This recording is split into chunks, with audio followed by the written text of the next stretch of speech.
Welcome to Books Up Close, the podcast. My name's Chris Lloyd. This is the close reading show for writers, readers, and language nerds. In today's episode, I talk to Michael Donkor about a passage from his novel Grow Where They Fall.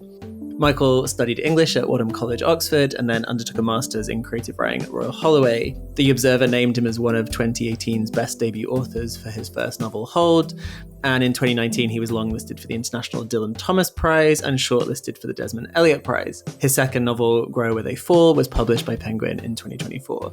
He's judged the Betty Trask Prize, the BBC National Short Story Award, and he regularly reviews for The Guardian. Welcome, Michael. Hello, Chris. Thanks for having me. Of course. Lovely to see you. Okay, before we get into this novel, what do you think about close reading as an activity? I know you have taught in schools, as we were talking just off mic, and given this novel is about a school teacher. I imagine you've also taught in universities as well. Is that true? In informal ways, but never like a full course. Sure. Yeah. So you're well versed in close reading, I imagine, or at least teaching close reading. How do you feel about it as an activity? Well, I approach the teaching of close reading as someone who really loves doing it themselves individually. So whenever I have those lessons kind of planned, they're always delivered with quite a lot of enthusiasm.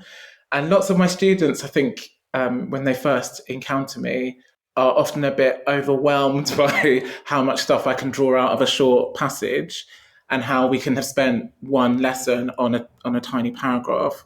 And then by the end of the first term of them being in my classes, they sort of understand and indeed are doing the same thing themselves. So I start off with a lot of enthusiasm. And that enthusiasm is really about a couple of things. One is because I think when you look at language that closely with that level of intensity, there's a sort of magical thing that happens when you start to see that there's so much more to these sentences than you first thought. And I think also what I really enjoy about close reading is that it's an interpretative exercise. And so it often is the springboard for lots and lots of quite rich conversation that goes in all sorts of different directions. And sometimes getting students to see that takes a lot of guidance. So, the sentence can be read like this or like this. If we think about this verb, it means this. But actually, if the focus is on this part of the sentence, it might mean this. What resonates with you? It takes them a bit of a while to kind of get to that way of thinking. But when they do, and they can see that, oh God, we're having a debate about quite big ideas based on just the placement of this verb, then they start to see the kind of utility of it as an exercise a bit more. Yeah, it's an exercise that I sort of put at the center of my teaching, particularly because I think it gets students to think more about writing as a craft and as something that involves decision-making and conscious choices. And I think it often gives students a kind of healthy admiration for the business of sentence making, whilst also enabling them to see, like, oh, that sentence feels a bit wonky in some ways. Why exactly does that feel wonky? So I think it's quite empowering in that way too. Yeah, that's fascinating. There's a scene like late in the book where the pupils in Kwame's class do a close reading of the end of Mrs. Dalloway, right? And it's kind of like a funny scene in a way because they're like testing out all these things that the main characters kind of taught them, but kind of in their language, if you like, yeah. Right? And I think it's just like a really nice scene where they're really grasping for like, oh, they're noticing things in the words, right? They're noticing things in the sentences finally. And Kwame, the teacher's like, oh my God, finally. They're like, they can do it on their own kind of. But Yes. where they go with it is very like personal, right? It's really grounded in their kind of viewpoint in a way, which I think is quite a nice way of thinking about what close reading is, right? That we're bringing ourselves to it. Totally. And I think, that point that you've just made about noticing is another thing that I really love about close reading, because it is an exercise in noticing. And perhaps this sounds a bit bland, but I think it's really true.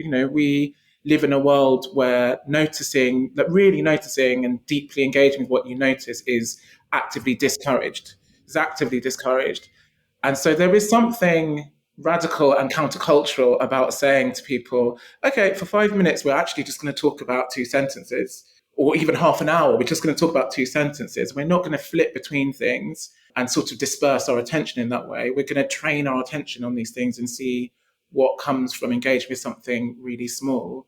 So yeah, that idea is very present in that scene. And what I really enjoyed about writing that scene was that, yeah, you're right, that the text that they're looking at, so they're looking at Mrs. Dalloway, becomes something that they can use to figure out how they're thinking and feeling.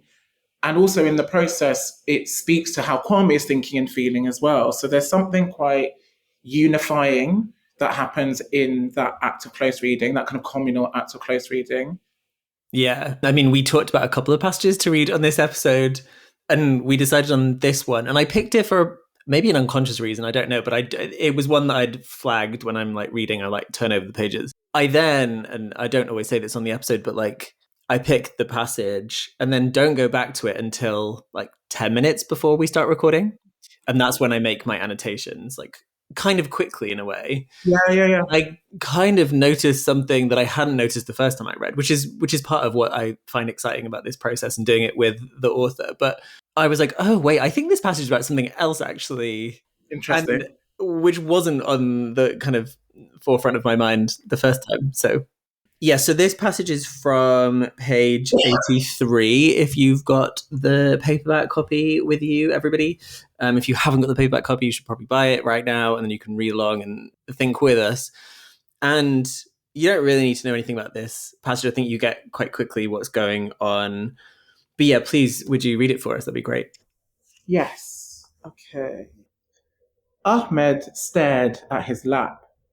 This, Kwame knew, was the moment. Now he could walk through the gap he had teased open, guide Ahmed forward. Kwame would have to lead with gentle footsteps.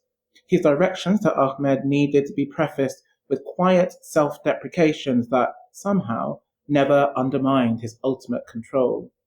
Without knowing that this persuasion was happening, Ahmed would end up noting down Kwame's sage advice. Yes, Ahmed would hear wisdom. Ahmed would hear care. And he'd eventually, yes, nod in agreement with the tasks and targets set and leave the data hub with a keenness to succeed. Ahmed mumbled something. Kwame sat forward a little to hear better. It was a thing countless student voice questionnaires noted about his teaching. It was his listening that made the difference. And he never really told anyone that he'd learned to listen and understood its power by watching Yao. When Yao talked with the Richmond Court neighbours, or to Mummy or Daddy, and especially to Kwame himself, the way Yao valued and was so curious about the words he heard made you want to keep opening and opening and opening. In the presence of his attention, all seemed possible, and saying more felt important. Kwame dug his elbows into the desk. The sheets with assessment objectives and grade boundaries crunched. Thank you so much. Great to hear you read it. So I originally picked it because it was just this lovely little moment of like pedagogy, right, of teaching, and that like spoke to me and your concerns, right? And I was like, it's just like a nice little moment, and it brings in both Kwame as teacher, but also Kwame in the kind of past. And we won't get too much into that because we're close reading, but it brings in lots of concerns, right? But then rereading it today, I was like, oh, I think this is like Michael's way of like kind of staging something about what Kwame is doing both for himself and for other people, which is like self-narrating as this ideal citizen. Like there's something about Kwame in this book where like he's always so confused that other people might have a different opinion, or like there's moments where he's just like, wait, what? Oh my god, what is this like lack of awareness that's going on? And the bit that kind of got me, and it's like really early on, so you've got like Ahmed stared at his lap. This Kwame knew was the moment. And that little put like this comma Kwame knew was the moment. And the whole book is in this third person, but it's very indirect discourse. It's very tight in Kwame's mind, right? So it's never first person. He's telling us things, but there's a slight little distance there, right, between the narrator and him, but we're mainly in his brain.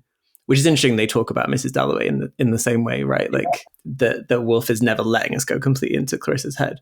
I mean, my early question is, was this book always third person? Did you ever think about toying with a different narrative voice?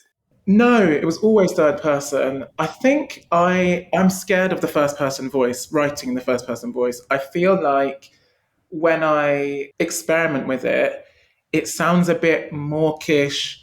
It sounds too the immediacy that is available to us when we use that voice, to me, often feels like complexity or subtlety gets lost. And that's to do with the way that I handle it. That's not that it's always like that, and people who use it are terrible and foolish and do terrible things with it. But it's that I haven't found my way to imbue the first person voice with the kind of layers that I seem to be able to more easily access with a close third person narration. Yeah.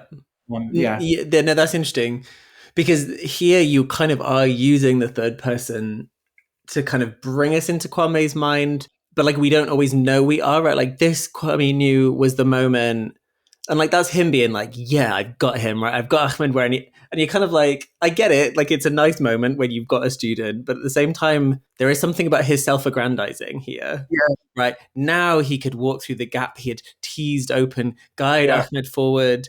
Kwame would have to lead with gentle footsteps, like lead with gentle footsteps. Like, well, you're still leading, right? Like you're still in the position of power, but he's passing this off as like gap, guide, gentle. Like the alliteration is there, right? Yeah. His directions to Ahmed needed to be prefaced with quiet self-deprecations that, comma, somehow never undermined. And you realize that's not the narrator's language, right? That's Kwame's language. Like he's the one saying like quiet self-deprecation that somehow is so like revealing that he's narrating himself to himself. Yeah, it's a very, and I hadn't thought about it like this, but it's quite a stagey moment actually. Yeah. And this is a slight sidetrack, but it's kind of relevant and interesting. But I was often, when I was writing, thinking about the performativity of teaching. I remember having this colleague having a colleague when I was at a particular school that I taught at years ago, who talked about the staff room as being kind of off stage, and then the classroom, the rest of the school as being kind of on stage. And there were lots of moments in the staff room that kind of corresponded with that dichotomy, where people were sort of like exhaling and sort of like sorting themselves out of the staff room, and then putting on their mask to then go out on stage. To do a thing. And I think it's relevant to this moment because, yeah, there's a contrivance, is not the right word, but there's a real sense of constructedness about lots of those sentences, particularly that word somehow. Yeah. It's not a kind of natural word that one might think very easily. It's very constructed. And so it's about Kwame thinking about his role as a teacher as a kind of performance. Yeah. And indeed, more broadly, a lot of Kwame's presentation in the world is quite performative. And I suppose in lots of ways throughout the novel, he does lots of versions of this where he's sort of calculating his next step. Yep. And one of the things that I like about this moment is that such attention is paid to his constructiveness. It's going to be like this, and it's going to be like this, and I've got to do it like this. And there's this sort of logic to the sentences that then is undercut quite quickly by how the student actually responds. And that it goes to your kind of earlier observation that that's a kind of recurring motif in Kwame's presentation, that he is so focused on, well, I've got to be like this, and this is the reading of this situation, and that's it, I've got a handle on it, that he doesn't really allow for the reality of other people's experiences and readings of the world. And then he's sort of like, oh, okay, now what? Yeah, exactly. Now what? But I think at this early part, he is, even that somehow would never undermine his ultimate control. Like, as though he's confused about what he's doing, right? Like the self-deprecations that would never undermine his control. Like he knows what he's doing. That somehow is like a play, right, to the crowd, as you say. Like he's throwing it out. But I think when one is reading, and you're reading for pleasure, like often, and like I am, right? My brain isn't always on, contrary to what people think, right? They're like, can't you enjoy books? I'm like, I always enjoy books, actually. But if you slow down for 2 seconds, you're like, wait, something's happening. The narrator is moving us somewhere, right? And actually, I didn't notice how quickly we're almost being trained by Kwame too, that without knowing that this persuasion was happening, Ahmed would end up noting down Kwame's sage advice. And I was like, oh, that's the tell, right? Like, without knowing this persuasion was happening. Like, Yeah. that's you, Michael, using all these rhetorical devices, right? Using the short sentences, then the long one, then the like little mini subclauses. Without knowing it's happening, we're being led somewhere by the Yes. narrator and by the author. And I was like, oh, wait, that's you. Yeah. Yeah. And I think I enjoy those little kind of moments of authorial play. And, there are lots of different ways of reading this passage. And one way of thinking about it is that it's kind of comic as well, because of some of the things that we're kind of drawing attention to. So Kwame's contrivance, his constructedness, the thing that happens just after is when Ahmed is not really going to engage with this sort of moment that Kwame's created at all.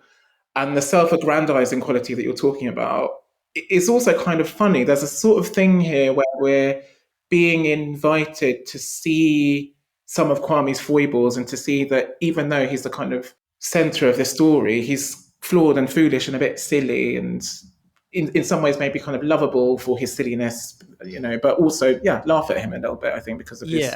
Yeah, 100%. And because we are locked in his mind, right, through the narrative voice. And I mean, this is like the thing I always want people that maybe haven't studied literature like to know is that like where are we seeing things from? We never get scenes outside of his consciousness, right? We get no scenes where he's not present, right? Very few moments. Like everything is always we're with him. We don't get to jump somewhere else for a while. Yeah. And therefore, we're having to see the world through his eyes, whether we like it or not. And we have to kind of be careful about, wait, what do I think about this versus what does Kwame think about it?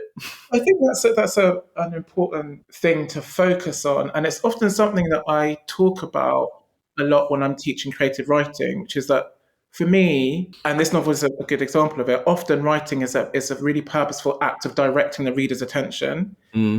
You can see it in this moment because it's very much like you are with Kwame now. There's actually another person there. There's Ahmed sitting like literally there, but you're not even going to get a whiff of what he's up to because the focus is being very squarely placed on Kwame's sense of self, his observations, and that's often how I see writing is really thinking, okay, where do I want to move the reader's thinking now? What do I need to do to get them to look at this thing rather than this thing?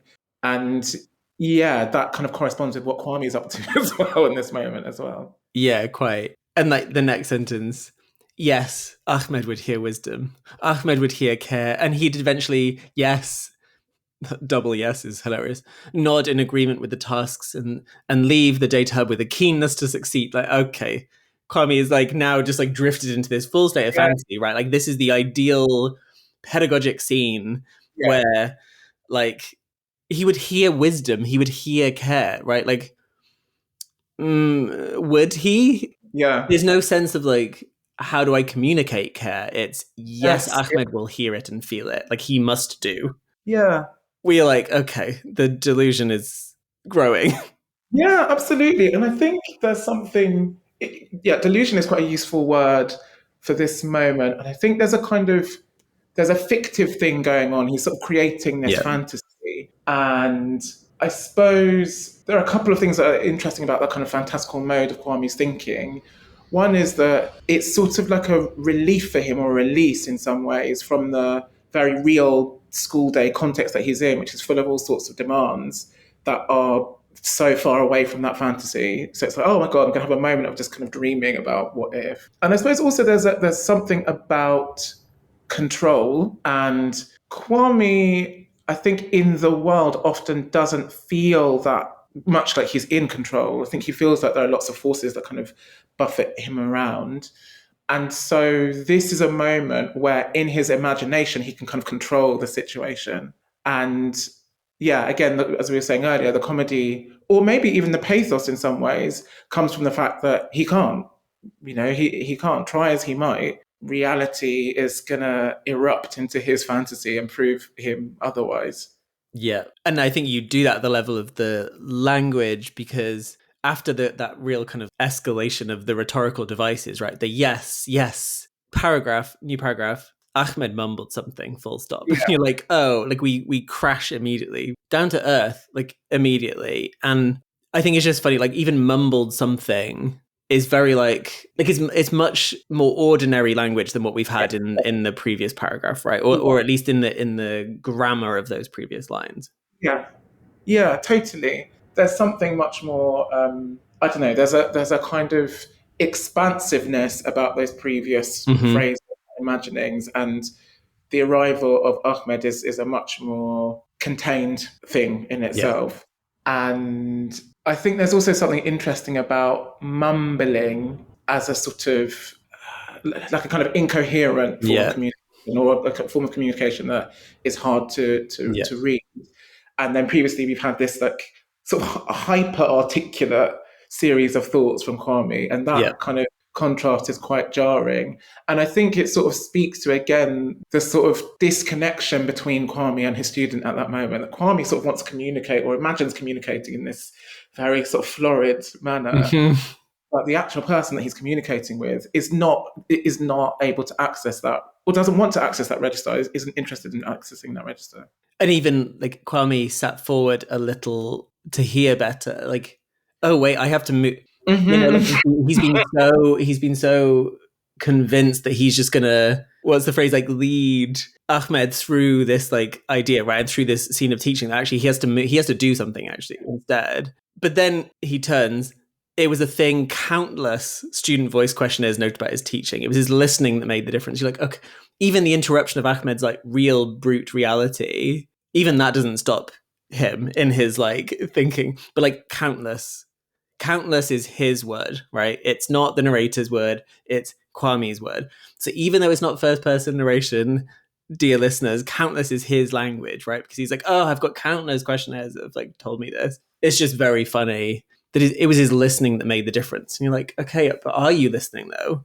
Yeah. Or are you listening with an ear to do something, like listening to respond, right? Which is the worst kind of listening. If you look at all the, you know, the hierarchies of active listening to respond is like the bad one, because you're not actually taking in the other, are you? Yeah. And I think there's something really important about that, because, and again, maybe this is sort of straying from the text a little bit, but I guess it's partly to do with the pragmatics of the situation, in that he wants this to be over quite quickly. He wants this to be kind of done. Yeah. And part of the fantasy is also of like rapid completion of this moment. And I think that's sort of what's going on in that moment, where he's doing a very purposeful kind of listening. It's not like if such a thing exists, kind of expansive listening. It's not that. It's, I want to hear this so I can say this, and then off we go and shake my hand, and then we're done. Yeah, there's something quite curtailed about that, right? It's strategic, and for all of his self-narration as this like open, sensitive, thoughtful person that everyone loves, and all the other teachers like him, and the parents like him, and but he's also like quite clueless in his own world, right? If you read the rest of the book. And I think you can get that from here, right? Like no one is this forthright in self-narrating if they are actually full of self-doubt, right? Or questioning. Yeah. And what you do is you get this moment in the next line, and he never really told anyone that he had learned to listen and understood its power by watching Yao. And there's like a quietness about that sentence too. And even like he had never really told anyone. We're suddenly now, we're still in his mind, but he's gone elsewhere, right? Poor Ahmed's not even present in any of this, right? When Yao talked with the Richmond court neighbors, or to mummy or daddy, and especially to Kwame himself, the way Yao valued him, was so curious about the words, the sentence now kind of like unfolds, right? Like the scene of memory has taken us elsewhere. So much of the language has changed, the grammar has changed. He made you want to keep opening and opening and opening. So we've got repetition, we've got that tripling. Again, it's still a rhetorical device, but like it feels less structured, right? But that opening, like the sentence opens in the way that the memory does. Yeah. And I think I really wanted with this bit, this kind of mini flashback or analepsis, to kind of make it feel very different from the pragmatic Kwame that we've got in the moment, who kind of wants to get this done, that's sort of having his flight of fancy. I really wanted there to be a very marked distinction, and a sense that Kwame's sort of losing himself in the memory in a way that is uncomfortable for him. And that opening and opening and opening, I think there's something kind of lovely about that. I think Kwame is remembering that kind of fondly, but also there's a bit of a sense of a loss of control. The sentence could go on and on and on and on. Mm-hmm. For me, as the novel kind of expresses more fully, is quite anxious, and actually it happens in this moment, is quite anxious about that idea of losing himself in the memory of Yao too much. So afterwards, we get this kind of moment where he comes back to the present, and that's sort of very physically expressed by the sort of digging his elbows into the table. And it's just really interesting what you kind of notice when you look at these sort of tiny passages in more detail. But the fact that he digs his elbows into the table, and the thing that gets crunched up by the action is grade boundaries and assessment objectives. So on the one hand, that's sort of about, again, that actuality of teaching. That obviously, if he's there with a student and they're trying to get the student's essay up to a certain grade, whatever, they'd need to have the criteria in front of them. But those bits of paper could be anything. Could have just been bits of paper. But the fact that it's a document that is about conformity and restriction and a sort of outside observer's perspective on your performance, and that is the thing that he sort of wrestles against, feels quite telling, actually. Yeah. So, yeah. Wait, so when you say you're noticing this, as in, like, were you conscious of this as you were writing? I don't think I was about the assessment objectives thing. I think I was just focused on, I could sort of see the scene in my mind's eye, and I'd be like, well, if I was there, what stuff would I have with me? I'd have the mark scheme. And it's illustrative of, I guess, in one sense, all the stuff that Ahmed has to think about. You've got these sort of little bits of apparatus around him. But now talking about it more and thinking about it more, those assessment objectives and criteria and grade boundaries and whatever are pertinent, symbolically pertinent for Kwame as a person, as much as they are really part of Ahmed's experience as well. 100%. The kind of unfolding sentence, like when Yao, the way Yao, in the presence of his attention, like we don't get Yao in that sentence, right? It's just like his, like the him, right? Which is interesting. All seemed possible, and saying more felt important, but like all seemed possible, that kind of like opening of those like sounds, and saying more felt important. That's like a really interesting phrase, right? I think I read wrongly the first time I was like reading it aloud, but like that Yao is like demanding that he say more, right? That Yao, like there's something about his presence that means that people should express more, which is funny because in this scene, like, I don't know, Kwame's not really expressing much, right? It's all internal. It's all like, I'm psychically guiding this student through it, right? Like I'm doing it in this magical way. He's not, like, he never really told anyone that this was the thing that taught him to listen well. So he's talking about like expression, but actually he's internalized a weird message about that, right? That you don't actually, Yeah, that's really interesting. And I think, so much of just thinking about voices, and Kwame does talk a lot. There is a lot of dialogue, sort of direct speech from Kwame, but actually a lot of Kwame's voice that we encounter is internal. Yep. And this is a passage where, I don't know, you get this sense that Yao was someone who encouraged Kwame to kind of speak up more. But actually, as a grown-up person, I don't know if Kwame does that the whole time. And lots of the novel is about him sort of not being able to say the things that he probably ought to say or might benefit from saying. Yeah, and I think there's something also about the kind of, is vagueness the right word, or kind of deliberate imprecision of the all seemed possible, that kind of thing, I think speaks to what it is that younger Kwame might have said about himself, which is that, I'm a little gay boy. And that being something that he might not want to have given language to because of all the kind of reasonable fears he might have about expressing that. So there's something about kind of the hedging quality of the language. What is it that Yao might have drawn out of him? Yeah, that is to do with that sense of repressed expression. Yeah. And I don't know, this is like a little side point, but the reference to mummy or daddy, right? I have to zoom out a tiny bit for this, but the novel is split into two parts, and you get these alternating chapters of like the present day and then Kwame as a child. And the language of mummy and daddy is like the language of the flashback parts, right? What the novel does is that like the flashback parts are kind of told from childhood Kwame's perspective, although I don't know, I think you play with that a little bit. There's some moments where you're like, wait, where do you know that as a child? But anyway, there's a little back and forth, right, of this blurring between like where are we placed. And I think it's interesting that he continues to call them mummy or daddy here, as though like even in the memory he's like completely shot back to that childhood exactly, right? And like, I don't know, the mummy and daddy gives away quite quickly how easy it is for him to like travel back to that moment, like how wholesale he is wrenched from the present backwards. Yeah, yeah, and also I guess the way this little bit is structured so that he kind of falls into the past and then comes back into the present quite quickly. I think it does. Yeah, it speaks to what I think of as a really important wider concern in the novel, which is about how close and how far apart are the child Kwame and grown up Kwame. Because I think as a grown up, some of his misunderstandings, some of his imaginings, some of his fear actually is quite similar to the stuff that he was dealing with as a child. Yeah. And in some ways, there's something comic about that. And again, in some ways, there's something sad about that. Like, what is it that has paralyzed him, has kind of trapped him in this childhood state, even though so much of him seems grown up and all the rest of it, and the world is sort of demanding that he be a grown up person. What is it that's kept him in lots of senses as this vulnerable, frightened, uncertain 10-year-old? And he can't. There are quite a few moments like this where the past sort of erupts into his life, and it's like, oh my god, here it is in front of me. It's playing out in front of my eyes. Oh, right, now I've got to do the washing. And there's something about his inability to kind of free himself from that past, which I found really interesting to play with structurally. Yeah, the novel is just demonstrating how the past and the present are not remotely far away from each other, that you have to keep going back and forth between them, right? It's not, Yeah, you can imagine the novel structured differently where you have like a swathe of like the present, then we go back and we see a yeah, whole kind of emerging past, and then yeah, we might come back, right? Like there's loads of novels that do that.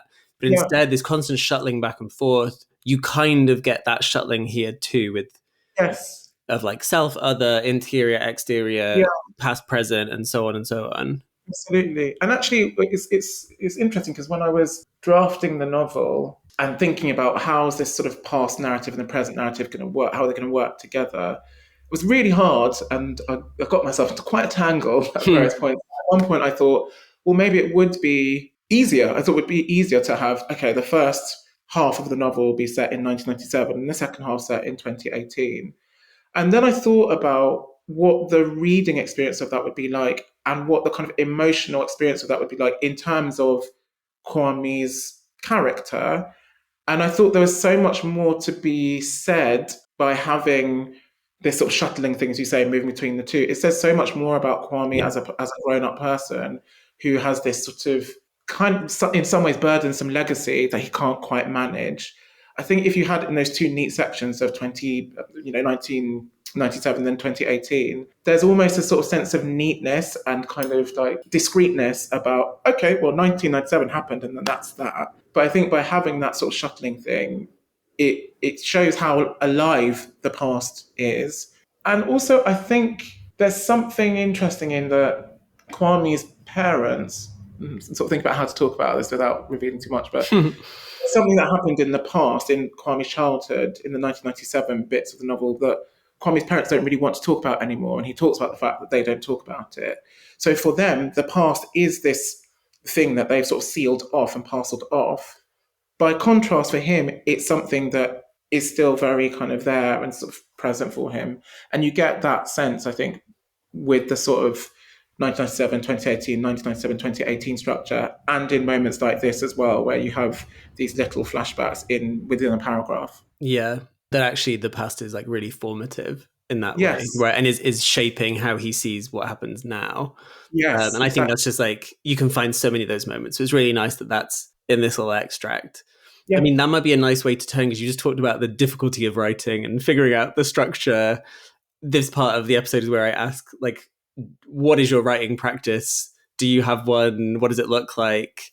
What is the setup? Are you doing it by hand? All those kinds of things. Mm. Like, what can you tell us? Or what do you want to tell us? I can tell you loads. It's all quite scattered. So I wish that I was one of those writers who does that kind of disciplined, slightly militant thing of waking up at the same time every day and working for 4 hours and then going for a jog and then coming back and doing 2 hours. But I don't really write like that for a couple of reasons. One is that I have other jobs. So, I need to fit in teaching or writing reviews or mentoring around writing. Yeah. So that requires a bit of kind of creativity in terms of finding moments where I can sort of steal an hour or so to work on whatever it is I'm working on that particular time. So I don't have a consistent routine. But when I have writing time, whenever it happens, the vibe is this. So usually I write by hand. So the first draft is written by hand in chunks. So at the moment, I'm working on the first draft. And what I'll do is I've got some very nice notebooks that are sort of stupidly expensive. They're like one of my few extravagances. But I like the fact that they make writing feel like this special, precious thing. So I've got these nice notebooks and I write by hand and I'll write a sort of a chunk. I'm really apprehensive about the word scene. Maybe we'll talk about that later. I'll write a chunk by hand. So in this little bit, the character's going to get from A to B, or they're going to talk about X. And once I've got to the end of that all written by hand, I will then type that up. And when I talk to people about this, I always say that typing up is the first bit of editing that I do, because I'm not just kind of transcribing what I've written hand in a sort of blind way. I'm just like, oh, I wrote that down, so I'm just going to type it up. There are little cuts, or I'll realise that, oh, actually, that doesn't make sense, or I'll move things around, or that's repetitive, or whatever. So a bit of editing happens. And something that I'm doing with this third novel that I'm working on, which I haven't done before, is that as I'm typing up, so I'm doing it in a Google Doc, I'm using the comments function in a way that I genuinely have not done before, where I kind of think, okay, this is an interesting thing, but you haven't quite expressed it well enough yet, or this sort of links with something that you saw before. Let's think about that later. And I'm sort of smiling to myself because sometimes the tone of those comments, it's a bit like I'm talking to a student or some person that isn't me. So sometimes I'll write things like, less of this, comma, please. It's like, why am I saying please to myself like that? It's really, or we can do better than this. It's odd. It's a very odd voice that I use. Anyway, so that's what happens. I do a bit of typing up and then I'll go back to the notebook and do some more writing and then I'll type it up. And eventually I will get to a point where that whole first draft is typed up. And what I will do with this draft, with this novel, is that I imagine I'll try and go through all of those comments and sort of deal with them all. Then print out the whole draft and then edit it by hand with red pen, very teacherly. And go through it and make changes on screen and then print it out again. And then at that stage, I think I'll start trying to make some bigger structural changes. And I'm sort of rolling my eyes a bit because that bit is kind of horrendous. You kind of realise, okay, the first 40,000 words are completely useless. So I know I spent 6 months working on that, but they gotta go. And then you have to do all of the rearranging to account for the fact that that has disappeared. And then after that structural edit process, I will send it to my agent. And then that's a whole other thing, which I can talk about or not. But then there's a whole other process that goes on there. Yeah, that's a whole other world. But no, it's like really interesting, that bit. I mean, I'm really interested in the nice notebooks, but I've got a more specific question. Like, what is what pen? I really need to know what pen you buy. Because if you care about the book, you probably care about the pen. It's a great question. And I feel ashamed that I imbue objects with so much power, but in this case I do. So it's a Pilot V7 pen, and I usually go for a dark blue. They've got a whole range of colours. They've got a purple one, a green one, a red one. The purple one's really nice, but I go for a blue. And unfortunately, if I don't have one of those pens around and there are other pens available in front of me, I've got a whole pot full of like all sorts of like pens. It is an excuse for me to like fuss around and procrastinate. Yeah. It might be a reason to sort of not start writing that morning and to do it later. I really like this particular kind of pen. Look, it makes a difference. Like, we do writing for a living. It's got to be a nice pen. Okay, now those are really useful to know. Do you have an early memory of when you first started writing? Like, could you pinpoint when you were like, this is a thing? Yeah, I do. So I went to a really brilliant primary school, state school, primary school in Fulham in the 90s. And I had really fantastic, like really creative teachers who would do things like, for a whole morning, we would just do writing. We're just going to write for 3 hours. And I'm going to put on some classical music and you can just make up some shit for 3 hours. Like, it feels like, I don't teach in primary schools and I haven't, but it feels like that kind of thing would just not be allowed. And there was a lot of freedom to do that kind of thing. Okay, this morning we're just going to pretend that we're Victorians for 45 minutes, like dress up in bonnets. It was great. I had a great time. And in one of these like quite extended creative writing periods or classes, we were told just write a story about a journey, I think it was. And I wrote a story about 3 teddy bears. I think I was about 8. I wrote a story about 3 teddy bears who formed this band who wanted to represent the UK at the Eurovision Song Contest. And they got a place and they travelled to the Eurovision Song Contest and they won. And my story ended up being like a lot longer than anyone else's in the classes. And I remember that we all put our work on display and everyone else's was sort of like this long and mine kind of went on and on and on and on. And there was all of this like extraneous detail that did not need to be there. But I was having a really good time inventing this world of teddy bears going to the Eurovision Song Contest, which I was obsessed with as a child and still am to a certain extent now. And I think the things that I remember about this experience of writing this silly story, one was the sense of just, I can keep going. I can just keep going on and on. There's so much more to pull out of this scenario about these teddy bears. And also the other thing, which is very telling, I think, is that I was delighted by how much my teacher liked it. So when I finished the story and presented it to my teacher, and she's like, "This is wonderful. You should let's put this on the wall." That feeling of I made something, it was well received, it produced a response, it produced an emotional response in someone, I found that deeply thrilling. And that sense of like, oh, I can create something that is going to produce a response in someone else, I think was very propulsive for me in terms of like making me want to write more and more and more stuff. And the reasons for me writing now are different, more complicated, layered, etc. But I think there's still something of that. There's something that I find quite magical in the business of, oh, I can kind of put some words down on the page and it's going to make someone feel something. It's pretty big. Like that's big. Yeah, you're not the first person to have said this on the show, that early experience of like, wow, someone like read it, they wanted more. One of the other guests was talking about like they were writing like a serialized story at school, right? And like each week the other peoples were like, we need more. And that sudden demand of like the story produces something, like it has an effect, right? The language has an effect. Like that's the thing that we all want, right? Are there any creative writing exercises that you do with either, in school or elsewhere that you would recommend to listeners they could try? I don't know if this is a specific exercise. It isn't actually, but it's a conversation that I'm having with lots of my writing students at the moment that seems to be quite helpful for lots of them.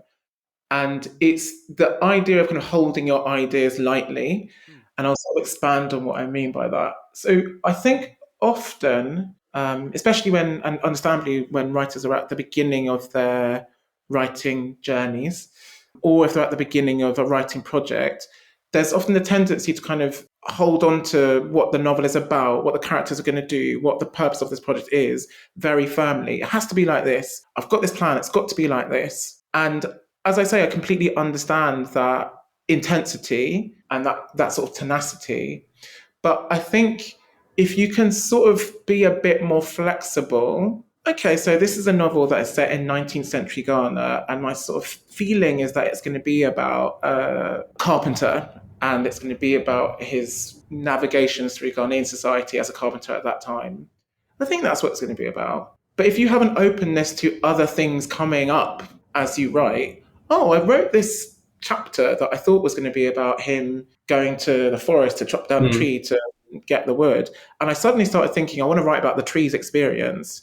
If you're so rigidly focused on the carpenter, you might forget or might not look at the fact that this talking tree has got some really interesting things to say about the ecological situation of Ghana then and now, or whatever it might be. So kind of being open to what the writing process might produce and not being frightened of the unexpected things and allowing yourself to follow those unexpected things, even if it feels inconvenient and time consuming. Oh my God, if I write the stuff about the tree, then I'm not going to be able to finish this chapter by the end of the week, like I said I would.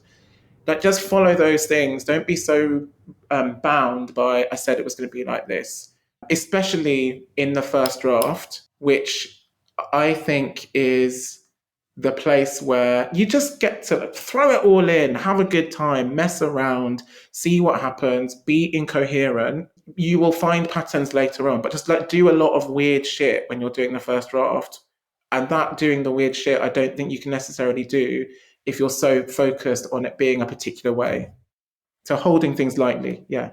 No, that's amazing advice. Not a specific exercise, but an approach. Super, super Yeah, useful. Super yeah. useful. Thank you. Okay, the last question I ask everyone is like, what books are you recommending? Old, new, things yet to come out? What are you suggesting? So I like this question because I work in a bookshop. I love recommending books. I do it a lot of the time. It's my bread and butter. And I am recommending at the moment a couple of things very vociferously. Thing number one is Enter Ghost by Isabella Hamad, which it's funny how kind of books come into your life. So obviously, I guess, was it last year? Maybe the year before was when it was kind of on lots of prizes, Yeah. and it was very much in the kind of prize circuit consciousness. And so I was aware of it then, but for whatever reason, I didn't actually sort of use that awareness to go and get a copy and read it. And then earlier this year, a very close friend of mine who is an English teacher and also a writer as well sent me this like very breathless voice note, just sort of saying like, you have to read this book. It's one of the best things that I've read this year. I really want to talk to you about it. And that I love that as part of a recommendation, not because I'm a narcissist. They want to talk to me, but because I really like talking about books. Yeah. So kind of prospect of a conversation about a particular novel, I'm like, yeah, okay, let's do that. So on that recommendation, I sought it out and read it quite quickly, actually, because I was just so drawn into this like quite strange world, and strange in all sorts of ways. Strange because so it's a novel about a British Palestinian actress in her mid to late 30s who has family in the West Bank, no, has family in Haifa, and used to go to Haifa a lot as a child, but has stopped going there for a number of years. And the novel follows her as she comes out of a very complicated breakup. She goes for a summer to go and visit her sister, who's still out there. And while she's there, she is drawn into a production of Hamlet that's being put on. And through the putting on of that play, Sonia, the actress central character, discovers lots of things about herself. We discover lots of things about her past, her relationship with her family, her relationship with that part of the world, her relationship with her sister, her relationship with her sexuality. And it's all done so skillfully. Like, it's extraordinary, and that's a word that is often bandied around, but I really mean it in relation to this novel. It's extraordinary that it's someone's second novel. I think the ways in which it kind of anticipates some of the pitfalls that it could fall into. So, for example, the like, obvious ways that one might try to map some of the themes of Hamlet onto the political context of Israel-Palestine is like kind of brushed aside quite quickly in one of the most like innovative ways I've seen done in a novel. It's really clever. The ending of the novel, and I won't obviously say too much about it because it's spoiled or whatever, but I had come out of a run of reading quite a few novels recently where I was just like, I'm just really frustrated with endings not doing what you want an ending to do. Mm-hmm. And the ending of this novel is very, very brilliant. It's very brilliant, and it's exactly as it should end. Agreed. This is exactly the way that this novel should end. It's a really fantastic, beautifully, interestingly structured novel that did sort of generate a really interesting conversation between me and this good friend. And the last thing I'll say about it, but it was part of the conversation that we had actually, is that one of the things we were talking about was a kind of sense of disorientation that I felt whilst I was reading the novel. So there's a lot of stuff about where exactly are the characters? They're having to go through this checkpoint, but where are they now? And what does where they are exactly mean for different characters who might be in the same car crossing a boundary or whatever? And my friend and I were talking about maps. And I was saying that, at one point I thought it would be interesting if there was a map or maps at the front of the book, which is quite a commonplace sort of feature at the beginning of a novel that is to do with place and so on. But then my friends and I were talking about, well, what map would it be? Whose map would it be? And those questions are like, that's at the heart of the novel. It's so good. Like, it's such a fantastic novel. Yeah, I fully agree. And her non-fiction book, you can go get that as well, listeners, called Recognizing the Stranger. I think that's what it's called.